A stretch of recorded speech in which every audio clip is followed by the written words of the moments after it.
Hi, my name is Monterastelli, and the video you are about to watch is a recording from the 24 Hours of Tapping, which is an event that is held annually to support the Peaceful Heart Network. If you appreciate or learn anything from this video, the easiest way for you to say thank you is to support the work of the Peaceful Heart Network, who has worked with over 300,000 migrants, immigrants, prisoners, folks in disaster areas by bringing tapping to them. As you watch the video, across the bottom, you will see a link where you can support their amazing work. And I hope you enjoy this conversation. Naomi co-authored the international #1 bestseller, the Evidence Based EFT Manual, and is an accredited advanced clinical EFT trainer for EBEFT, that is Evidence Based EFT, as well as a master trainer of EFT International. She wrote and co-produced the documentary The Science of Tapping and is the creator of the Clarity Tapping Method. She has also developed Remindfulness, an iOS app, which has been featured as Positive Psychology's top 10 and Cosmopolitan Magazine's top 8 meditation apps. Please welcome to the virtual stage, my friend Naomi. Things I'm always interested in is because when we always put out the call for this stuff, the question always is, what are you interested in? What's most exciting to you right now? And so, just before we kind of step into the nuts and bolts and what's going on with all of this stuff, why is this something that's at the front of your consciousness, your excitement, your practice, your work right now? Why is this generational trauma something that's interesting? That's a great question, and there are a couple of reasons. One of them is that, as you know, as an EFT trainer, I get people in my workshops that are, everywhere from psychiatrists to auto mechanics. And so people aren't always coming to learn how to be a practitioner. A lot of times they just want to just get better at doing their own tapping. So that's one of the reasons, because this particular way of working that I'm going to talk about is really accessible for people. It's one of the kinds of tapping people can do, make a lot of progress on their own. And I'll talk later about why that is.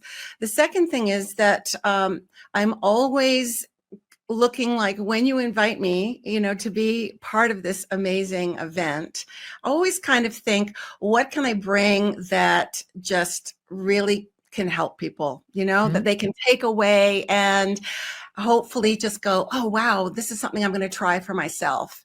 And because I've seen such good results from it, I thought that's what I'm really excited about is the opportunity to share. In fact, I think it was last year or the year before that I actually considered doing this one. And I couldn't do both in one session. So I put it aside and thought, I'm going to do that at some point. So this was the time.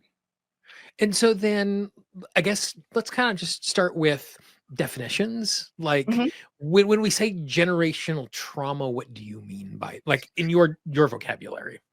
Well, I'm using generational trauma, but it's called transgenerational trauma. It's called intergenerational trauma. And I just thought, for simplicity's sake, let's call it generational trauma. And what that is it's the trauma that can actually be passed down to you that you didn't directly experience. You didn't experience it in the womb.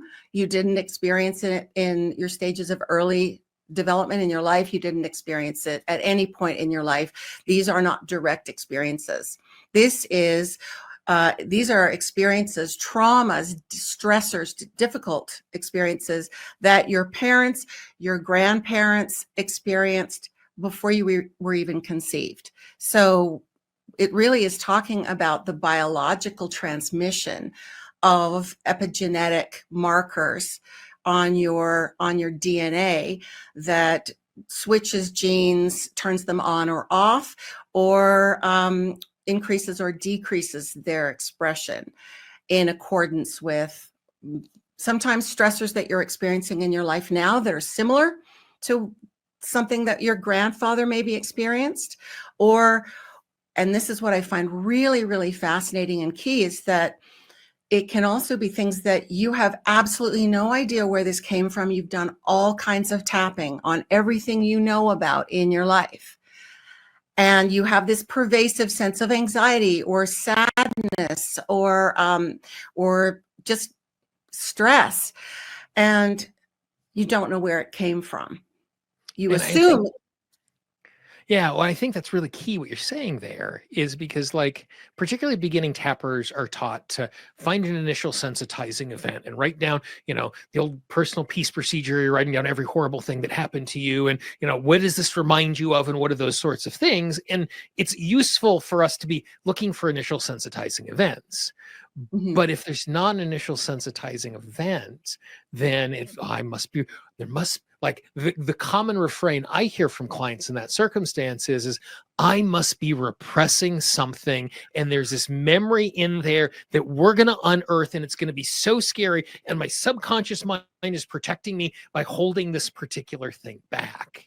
And it's not like the researchers coming in and showing, they've been doing things in all sorts of tests where they're seeing multi-generations where trauma can be passed along epigenetically. And I think it's just really liberating for folks to go, okay, I don't have to find something inside of me that tells this particular story. Yes, and if I've worked with somebody and I've had a number of cases where I'm working with a client who has had trauma in this life, in this body, direct experience, and they've already collapsed and neutralized what I call it. I differentiate between the trauma and the traumatization. So the trauma never goes away. It's an event. It's part of your history. The Right. traumatization is the echo of that as it shows up and affects you in your daily life. And we've done all of that, but there is still this underlying pervasive sense of something. And I'll give you a couple of examples of those. And when we're trying to find where did something come from, one of the questions we ask is sort of tune into this feeling, whatever it is. Maybe it's a feeling of, well, I'll give you an example now. So I had a client who was working on um, grief and shame. And she was telling me, she said, all of our work together, I've had so many benefits and so many things have changed. And she listed all of the things. This is better, that's better, this is better, that's better. And she said, but I got to tell you, I still feel like I just feel like this sense of grief and shame that's just in my body. And so I started her tapping, focus on that feeling in your body, and let's start tapping, even though I have this sense of grief and shame in my body, and we're tapping. And then I said to her, how old were you the first time you felt this grief and shame in your body? And she stopped tapping and she goes, Naomi, no, you're not understanding me. I feel like I'm made of grief and shame. Mm. And I thought, when you say that, sometimes it is in utero. You had an experience because you were Right. being bathed in your mother's biochemical field. And that's also incredibly beneficial to tap on. But she just said, it's just pervasive. She said, I have never had a moment in my life, even when I'm asleep, I feel grief and shame. And she's given me permission to share this story, by the way. Yep. And so I said to her, let's talk about what happened to your mother, your father, your grandparents. Are there any stories of things that happened in their lives before you were even conceived? What's back there? And she said, oh, well, wow, my mother was the way she was for good reason, because the way her grandmother and client's grandmother experienced.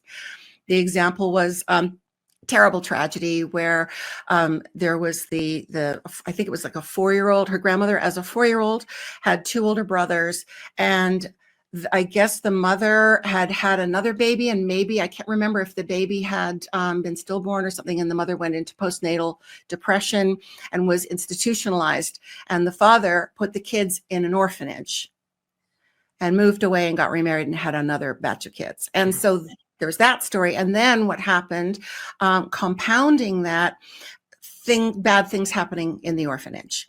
And then go even further and I might have some of these sort of exact details off, but the gist, when this little girl was 6 years old, she was adopted by a family member who was by an aunt to be the playmate for a cousin. But she was treated worse than a dog. She, had to sleep, didn't have a proper bedroom, wasn't invited to have meals with the family. It was like, you would well, I wouldn't because I love dogs, but someone who doesn't love dogs, stick it in the backyard and never spend any time with it because it's, we've played with it for 5 minutes, let's chain it up.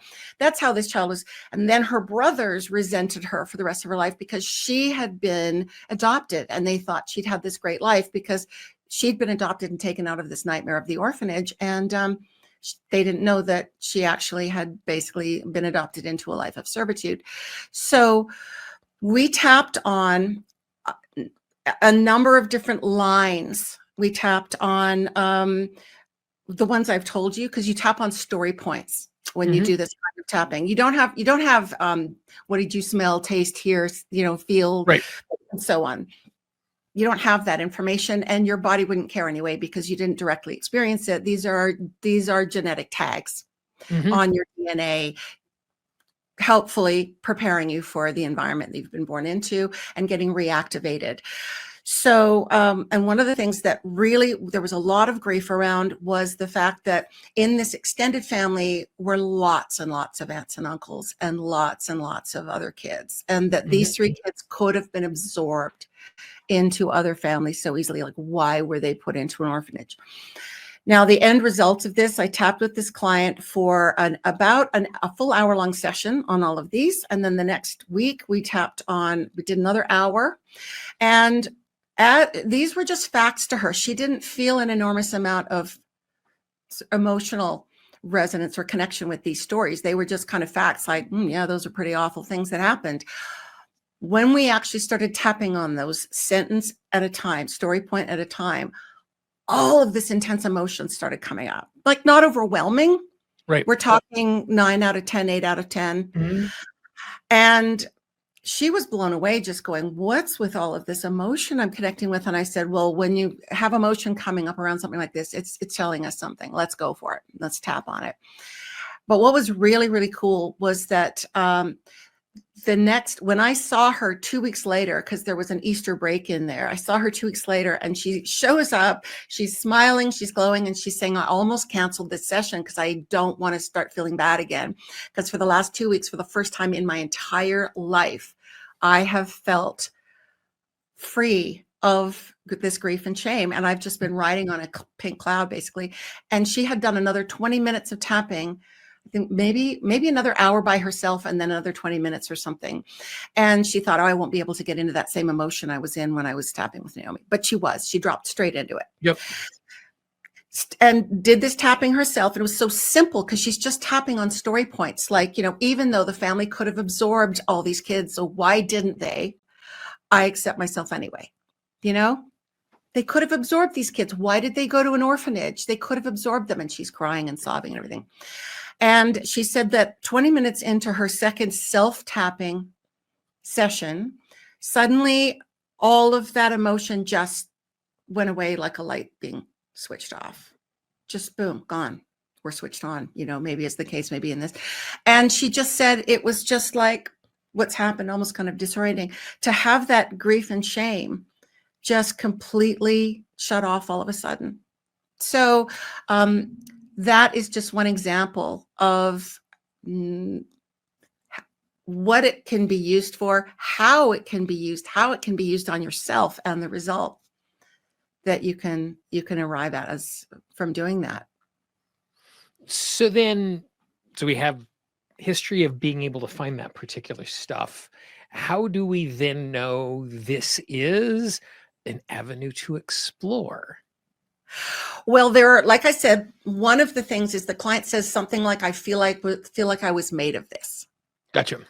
Another one might be that the client says, okay, here's the very first example I can think of. The first time I worked with like this, it was a client who was in a really emotionally abusive marriage, and she had done all kinds of work, all kinds of tapping, and she just hadn't been able to take that step of leaving this very long-term abusive marriage.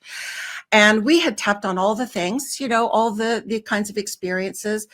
And she made a comment to me. She said, I just feel, sometimes these are throwaway comments, I just feel like the world isn't safe. And so I said, let's explore that world isn't safe belief. go down into your body and feel and say the words, the world isn't safe, and tell me how true that feels in your body. And she said it. She goes, it feels really true, like an 8 out of 10. And I said, where does that come from?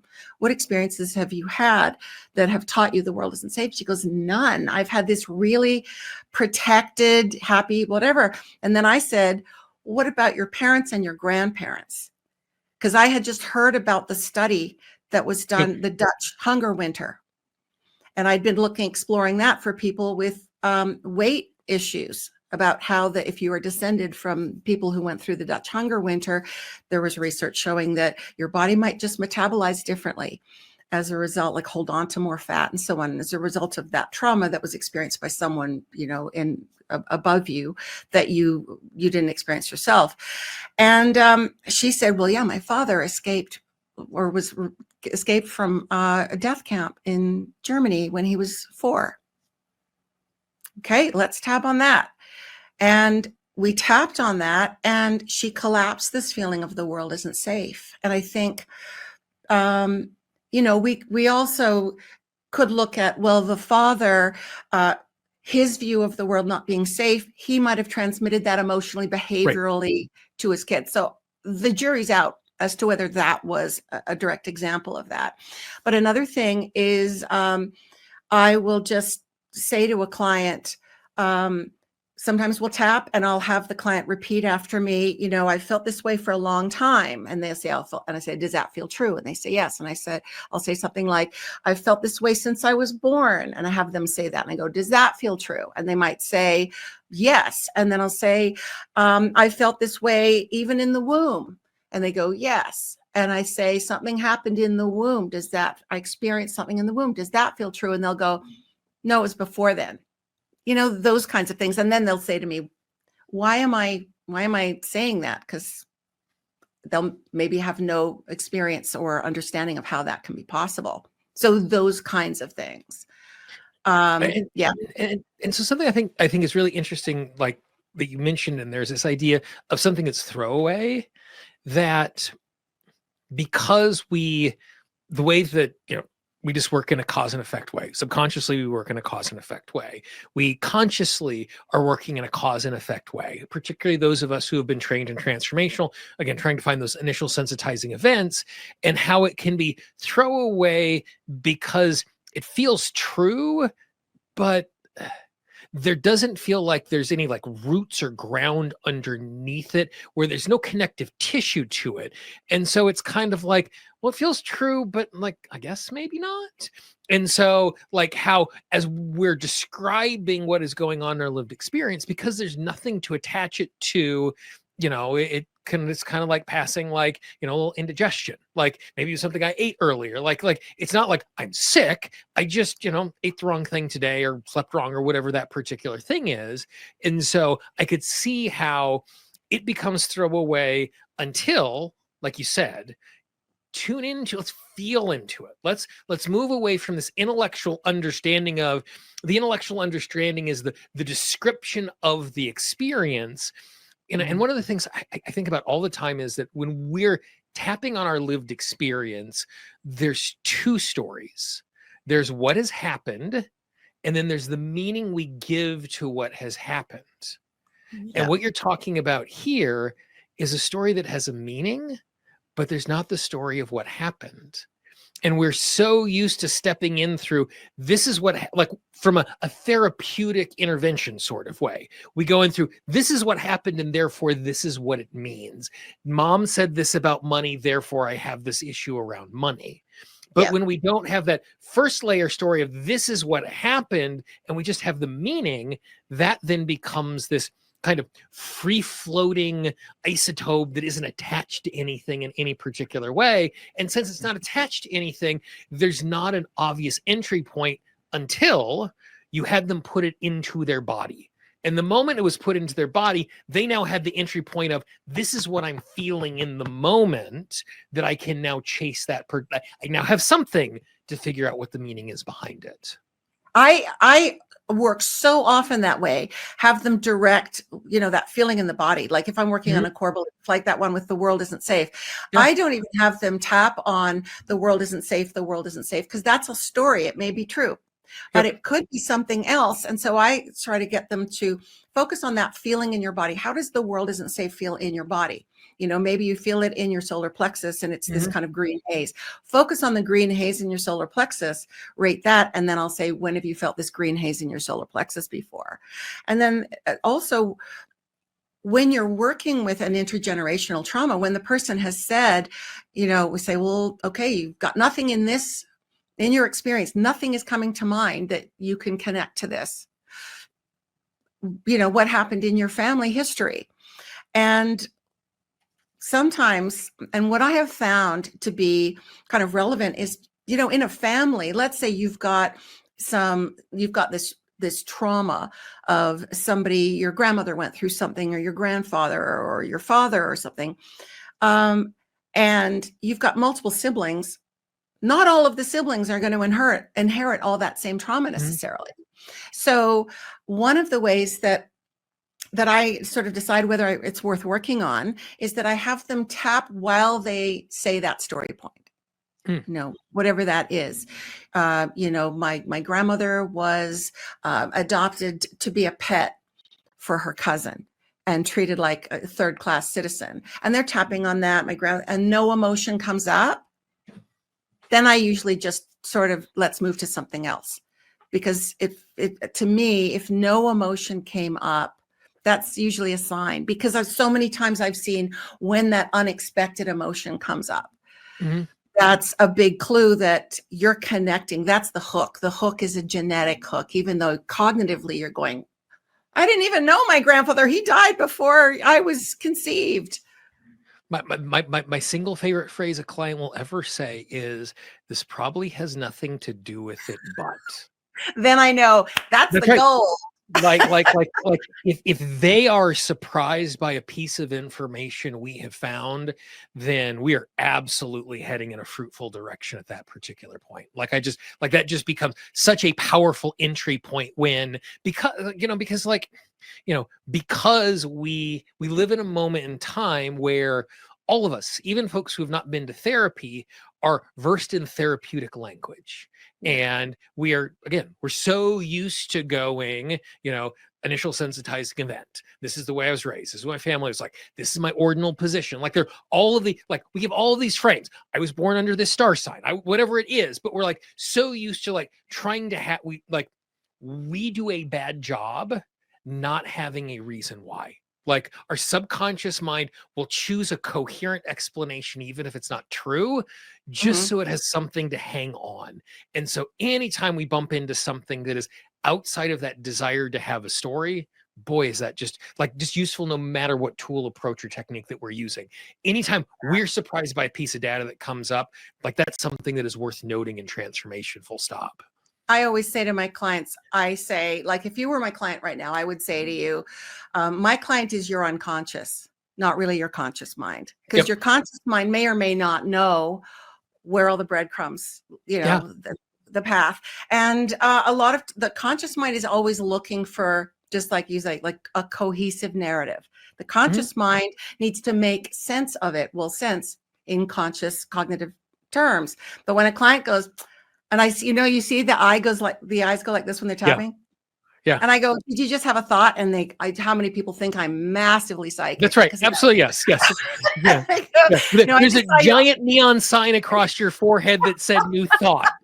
I am not as skilled and I'm skilled and talented, but I'm not actually a mind reader. I am just looking at your face. That's all I'm doing. Yeah, that's it. And it was so obvious, by the way. And then I'll say, tell me what it is, even if it seems stupid, because it will probably seem stupid to your conscious mind, because the conscious mind likes to draw a straight line, between cause and effect, and it likes to make cognitive sense. The unconscious, it's like a rabbit trail. It just goes, it goes all over the place. And most of the time, when you get to the end of the journey and you've clapped something, you can suddenly now consciously see that there is a through line.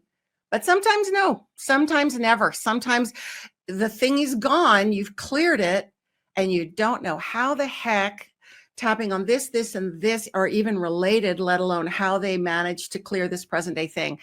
And that's what I love about tapping, is that we can actually be effective working on those things without having, we don't have to have that clear narrative. And it's funny because intergenerational, transgenerational, or just called generational tapping is the opposite of that. It is a very clear narrative. But it doesn't matter because it's living in your genes. It's living as tags encoded to your DNA. And do we have research saying that these story points are tagged to your DNA? No. Most of the research has been done in mice. There's some human studies, but it is an evolving field. It is something that more research needs to be done and is being done on. But it's such an easy thing to tap on. If you've got these horrendous stories about what your forebears went through, tap on them. Just see if. And the conversation that we had earlier with Dr. David Feinstein about how and why tapping works. Basically, when we are tuning in, what we are doing is we are just shining a light into the brain. And for whatever reason, when we stimulate these points, the energy goes to the part of the brain where that is happening. And so this is one more way of just shining the light, because like it's so great. And this, I think this also can be a hindrance to the transformational process. Like one of the things I tap on a lot with my clients is there's a subconscious desire to understand why we are the way that we are, because if I understand why I am the way that I am, then I can prevent it in the future. And so there can be a natural resistance to clearing an issue that I don't have a coherent story for yet, not consciously, because consciously we just want to be free, but subconsciously. And there are things like these epigenetic things that come with it. There is no story, because I am not going to be I'm not going to be opening in the bar the day after Prohibition in the middle of Illinois. Like that is part of my history, because I knew we were going to be having this conversation. I was chatting with my folks in the stories, and we were talking about my granddad, and he's like, are you going to tell a story about how granddad opened the bar at the day after Prohibition because his partner was a bootlegger? Like these stories that are there, but that is not something that I can narrativize for my transformation. And so I'm constantly tapping with my clients, even though I don't know why I am, it's safe for me to heal this right now. If there's a story for me, if there's a lesson for me to learn, my subconscious mind's going to make sure I learn it. I don't have to hold on to that particular case. And so the more places that we can show consciously that we're never going to know that, it liberates us when we're doing the transformation to not have to be able to narrativize it inside of our own lived experience, which liberates us just to heal it. Because, I am, even the things in my own life, I am never going to be an agency-less, if that's the right word, without agency, 4-year-old ever again. That's not it doesn't matter what happened then. I don't have to learn how to live like that right now, because that's not what I'm ever going to be again. Yeah. But the way we think about transformation is, well, this happened and this happened, so I need to know why this happened and that happened. So I'm going to heal the story and I'm going to prevent that from ever happening again, when it's not going to ever happen again. And so liberating us from that is a useful thing. Yeah, I sometimes refer to tapping as Morse code for the unconscious. It's Morse code for the amygdala, for the parts of the brain that you can't reach with language. Even though we use language to kind of approximate where to aim our tapping gun. Yep. Ultimately, the sort of biochemical signals that happen when we're tapping on these points are sending in the language of the unconscious, in the language of where these things are stored in the nervous system, the message of it's okay, it's okay, it's okay. So exposure plus that sort of electrochemical, biochemical messaging, it's okay, it's okay. And when it comes to intergenerational things that we've experienced, if you're carrying the sort of the tags, and this trauma doesn't change your DNA. It changes it puts tags on it. And these tags can be, and this is what's also fascinating, is that in my studies, for anybody who hasn't heard about have you heard about the mice and the cherry blossom? Have you heard about that study that was done in 2012? I'm not sure. Yeah, I don't know. It was The ones I've heard about are the drowning, where they've oh, like they've put mice in circumstances where they thought they were having drowning, to and they swim. were, yeah. This is a little nicer one. So this is Diaz and Ressler in 2013 did a study where they took male mice and they exposed them to the smell of cherry blossom, which has absolutely no evolutionary threat encoded in it. And so they didn't react. And then they did like little static electric shocks. We're talking elevator button level of shock at the bottom of the cage at the same time as they smelled that. And they ran to the corner of the cage and shivered and shook. And then they bred those mice with female mice who had not been exposed to any negative experience connected to cherry blossom. The offspring of those mice had never been directly exposed to cherry blossom. They were then exposed to the smell and they ran to the corner of the cage and shivered and shook. Yep. And then they bred those mice. And those mice smelled cherry blossom, ran to the corner of the cage and shivered and shook. So what they found in genetics, there's F0, F1, F2. F0 is you. Right. F1 is your kids. F2 is their kids, and so on. And they found that after F2, so in other words, you're going to inherit sort of your grandparents, your parents' trauma. Potentially, that's what can come through. And this is inherited through what's called the germ line. So it's either in the sperm or in the eggs. And it's easier to study through the sperm because with the eggs, you don't know if there were in utero experiences or the mother's caregiving, how that affected it. So it's but it's just as valid that it comes through in two different ways, because the genetics that created you were present in your father when he was in the womb of your mother. Yeah. Of his mother, sorry. And so that's how you can, that direct line.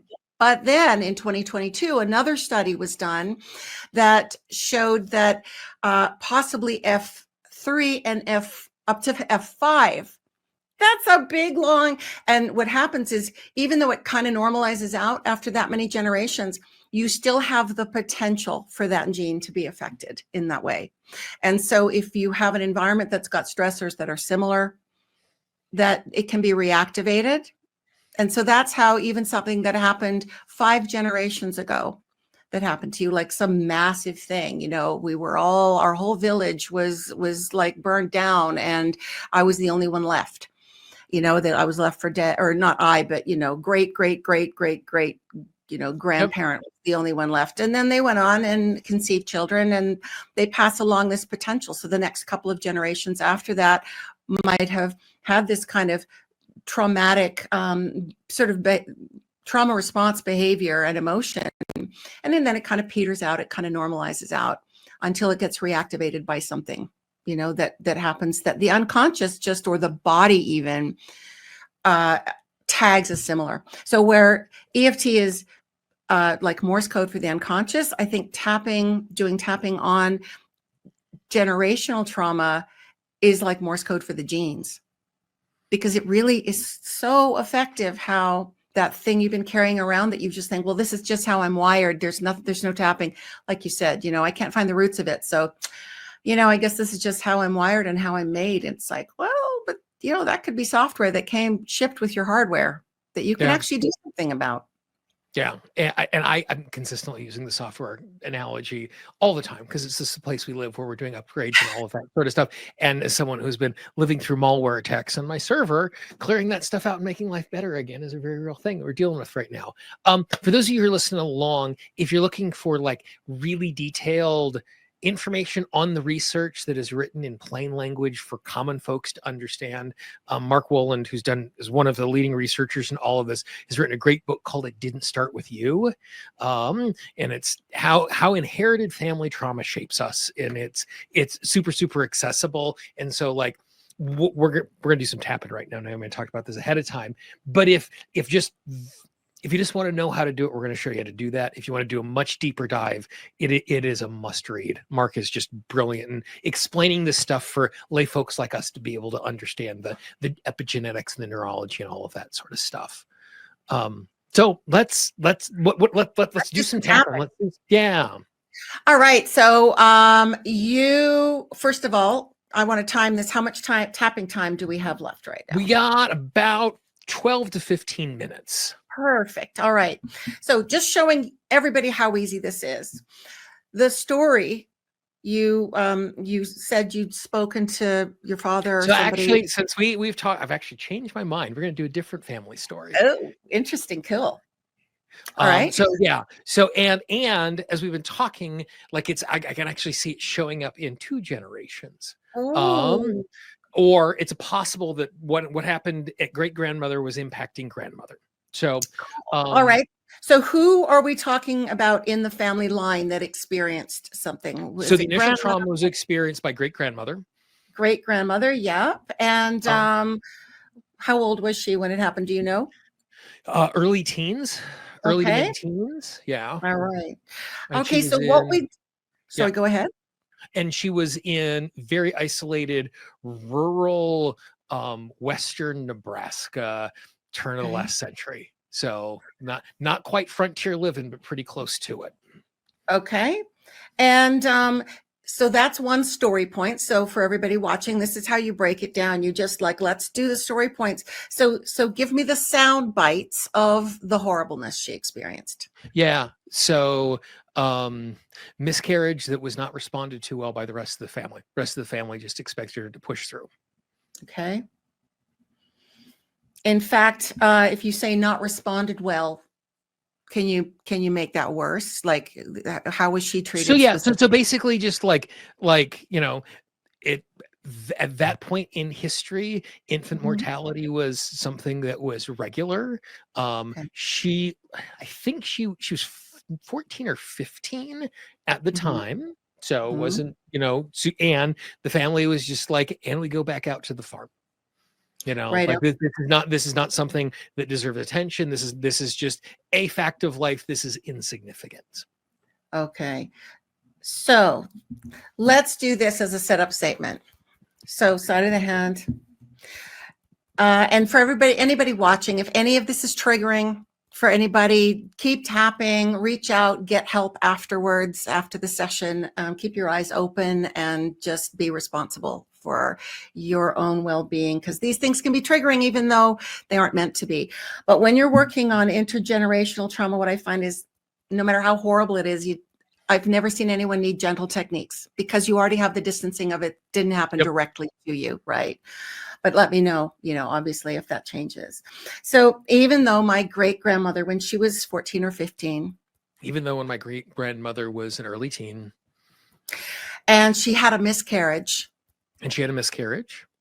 It was not responded to well. It wasn't responded to well.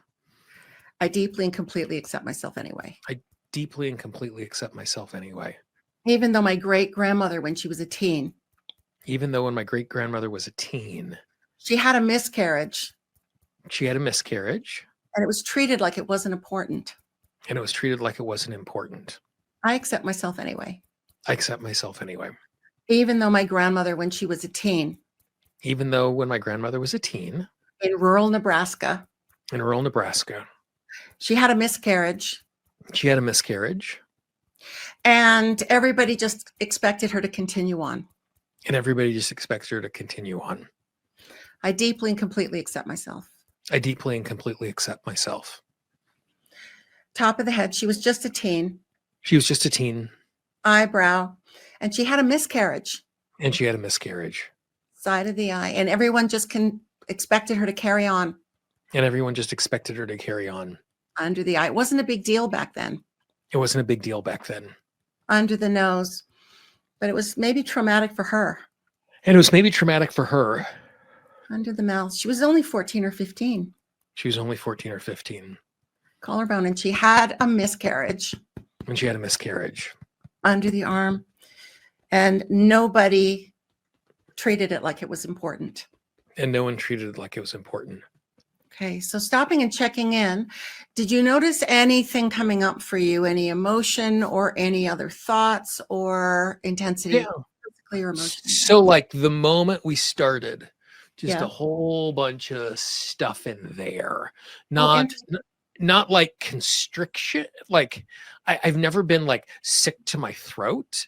Yeah. Um, but it's almost like it almost has the feeling like that an unsettled stomach would have in here. So it's not like sharp pain, but it's like, like you can feel it in the jaw. And when we started, it actually went much deeper. Even after one round of tapping, it's more like contained to here and stops about microphone height, where before, like it went all the way down the midsection.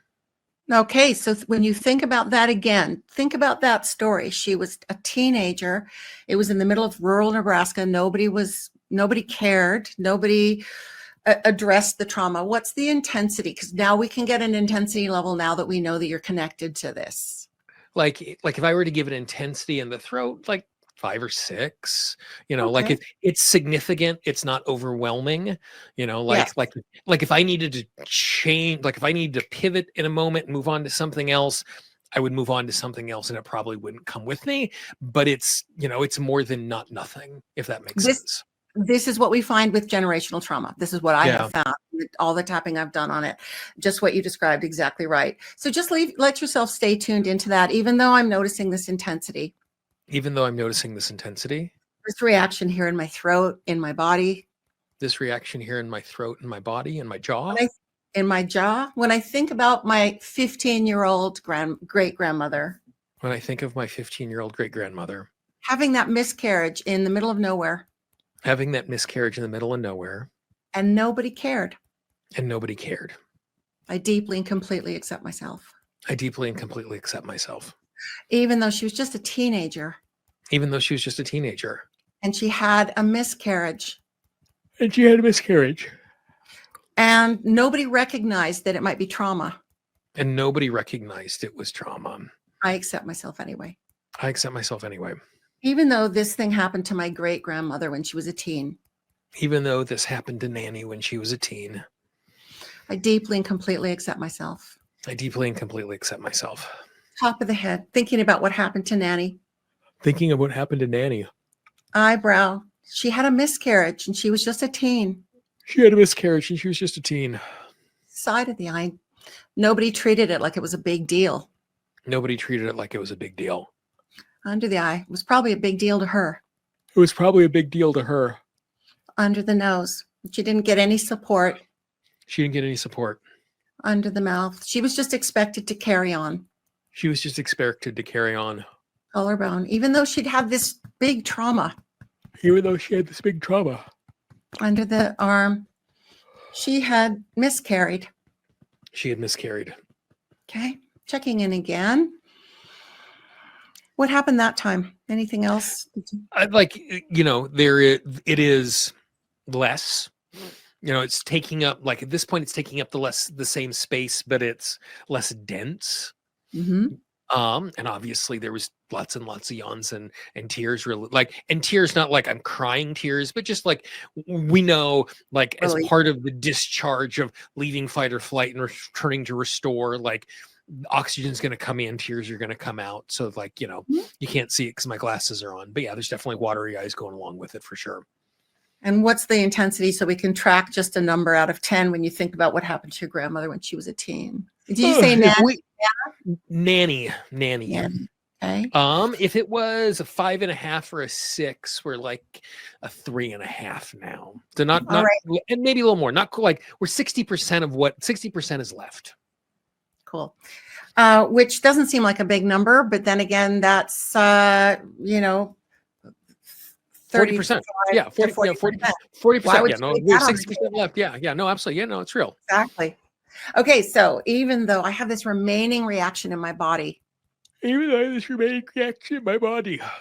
remaining emotion when I think about Nanny, this remaining emotion when I think about her, she was a teen and she had a miscarriage. She was a teen and she had a miscarriage. And she didn't get any emotional support. And she didn't get any emotional support. I deeply and completely accept myself. I deeply and completely accept myself. Even though when she was a teen, she had a miscarriage. Even though when she was a teen, she had a miscarriage. Oh. And she was just expected to carry on. And she was just expected to carry on. I deeply and completely accept myself. I deeply and completely accept myself. Even though when she was a teen in the middle of nowhere in Nebraska. Even though when she was a teen in the middle of nowhere, Nebraska. She had a miscarriage. Oh, she had a miscarriage. Nobody treated it like it was a big deal. No one treated it like it was a big deal. And she needed people to care more. And she needed people to care more. I deeply and completely accept myself. I deeply, completely accept myself. She had a miscarriage. She had a miscarriage. She was only 14 or 15. She was only 14 or 15. And nobody treated it like trauma. And nobody treated it like trauma. She was only 14 or 15. She was only 14 or 15. Nobody treated it like trauma. No one treated it like trauma. In the middle of nowhere in Nebraska. In the middle of nowhere in Nebraska. No support. No support. And just expected to carry on. And just expected to carry on. Okay. What happened that time? Did you notice? And often what happens for people watching as well, if you feel like if not other kind of statements come up, other like pieces of the puzzle, and they aren't part of what you were told, but you get activated by something like for example, this, if you were to say, and she was actually blamed. That's not part of the story. You haven't been told that ever, right? But that comes up for some reason, and there's an emotion attached. So tap on that as well, So sometimes it feels like you're making stuff up, but hey, if you're emotionally connected to it, just like with regular tapping on things that happened or that you think might have happened, it's still worth tapping on. So what's going on now when you think about what happened to her? So again, it's just like, like we've shaved another 20 or 30% off of the original stuff. Like there was like no surge of emotion, no memory, no new phrases, but there was just, as you saw, lots of yawning, lots of tears. Like there is all of this release happening, but it's like, it's not embodied in any way. Like my body is doing the release, but it's not like this part of me is being released. It is almost like things are being released that have nothing to do with they're just, it's just like, I'm just throwing junk out of the back of the car. Like there's nothing like, and I don't know how it got there type thing. Like it's just fine. It's just going away. And so, that's an interesting part about it, to have like, I don't yawn like that regularly when I'm tapping. I yawn when I tap, but it's not like 6 or 7 yawns in a row on every phrase with, my face covered with tears coming out. I won't call it crying, but it's just tears releasing inside of that. And I do find that when I'm working on this generational trauma stuff, it clears really quickly because it's not really yours. Yeah. And yet the power to affect your life cannot be overstated, because all that stuff that you're throwing out, it's like inheriting, your great grandmother's figurine collection. Yep. And you're tripping over it, and you've got it finally in your garage. It's in the spare room. You can't have guests come and stay over because your spare room's full of figurines. And then when you finally decide, you know what? She wouldn't want me to hold on to all these figurines that they were important to her, but they're not important to me. You find it's actually really easy to let go of, rather than if you had collected them all yourself and you were trying to declutter, Yeah. And the other thing I think is important, like when we're like trying to figure out what to tap on, one of the things that the subconscious mind does a better job of pointing to is if there's contrast, like there's something to compare to. Like I say, what do you like? I live in one of the best food neighborhoods in New York City. So I live in a great food city. In it, like there are 7 Michelin-starred restaurants within walking distance of where I'm seated right now. Wow. And when you say, what do you want for dinner? I don't know. I'm like, do you want Vietnamese for dinner? You go, no, actually, I want tacos. But for whatever reason, by saying something, the subconscious mind now has something to compare it to. And it's going to find the thing that is actually there and is part of what is going on. And so by saying phrases about something that was not my lived experience, all of what you were saying is true. And there's also this possibility that the subconscious mind is going to find the thing that is actually what is kicking around inside of there. And so this became the window to climb in to actually, we didn't walk through the door like we normally would. Doesn't matter. We're in the living room. You know, we Kool-Aid manned our way through the wall unexpectedly, and all of a sudden we're in the living room, but it worked to get us to that particular place. And so like as a practitioner, I don't care if the reframe I'm providing is the right reframe. Yeah. I'm literally just trying to find buttons to push in the subconscious mind that are the things that we're trying to clear, not willy-nilly. I don't want to say that in an unsafe way, but like I have no emotional attachment to whether or not my reframe is the right reframe. I just want to provide information that gives them the opportunity to respond. And all of a sudden it's like, no, it's not A, but it is B. And tapping this way, also something interesting you said about that resistance, I've also noticed there's never any secondary gain, which is, I think, again, because you didn't actually experience the trauma that your great grandmother had. All it is genetic messages that are just kind of cluttering up your DNA. And then as you tap on them, they release very quickly, because tapping is basically that disconfirming experience. Tapping is basically changing the environment of the body and reducing cortisol and making these changes that say, we're not in a stressed environment right now. I'm not in a stressed state. And it's like the what's happening in your DNA with these little epigenetic tags is they're going, okay. They've got no reason to argue. They're just kind of going, all right, note taken, because they didn't need a lot of encouragement to be there in the first place. So off they go. And you mentioned personal peace procedure as well earlier on. And that's a great framework through which to work on this stuff for people watching. Just take an inventory. Go talk to family members. Maybe you don't have any family that remembers anything, but there was I had a client whose great grandparents almost starved to death in China during this big famine that happened. She didn't have any other details than that was something she knew. And so you can go and investigate and just Google and find out about that particular thing and get your story points, your tapping targets that way. And the other thing that often happens in families, like preparing for all of this, I was talking to my folks, because you'd ask me to be ready ahead of time. And I was asking my dad some pointed questions.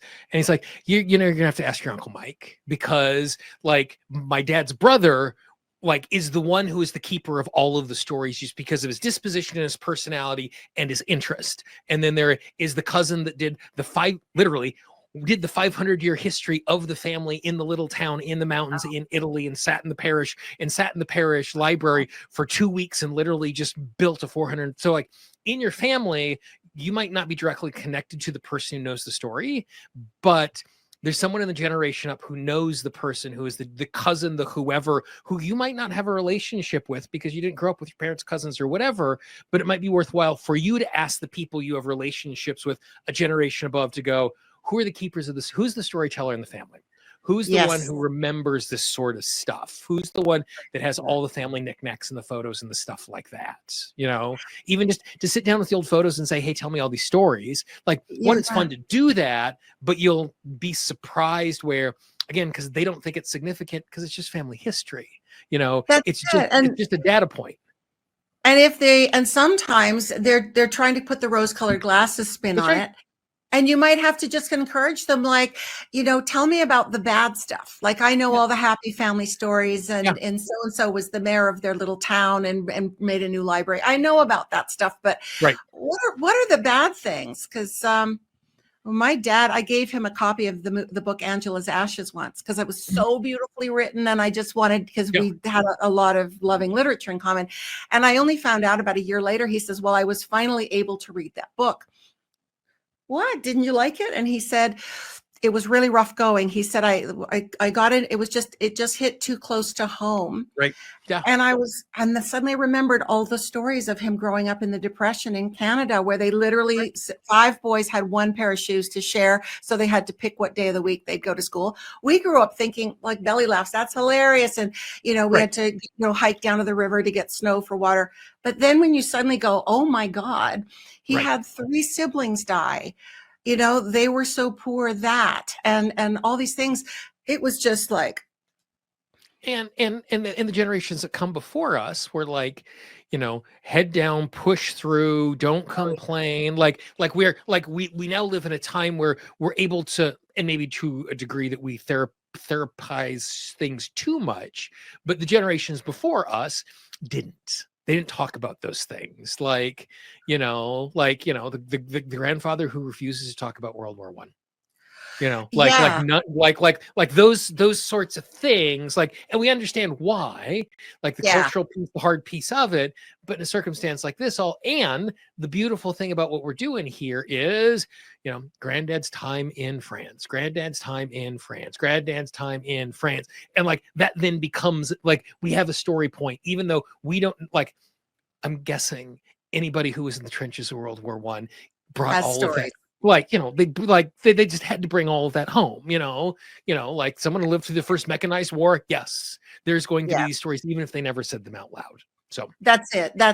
And there's incredible potential for healing just by pulling those threads out, looking at them, start tapping on it, see if there's an emotional or a physical response to it. There may not be, in which case move to something else.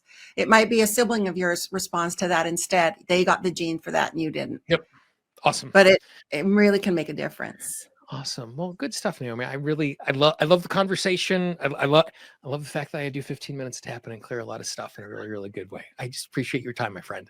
It was my pleasure. Thanks for having me on. I hope you enjoyed that conversation. As you look at the screen right now, you can see a link to the entire playlist of every single conversation for previous 24 hours of tapping. There are over 120 presentations waiting for you. And please consider supporting the amazing work of the Peaceful Heart Network.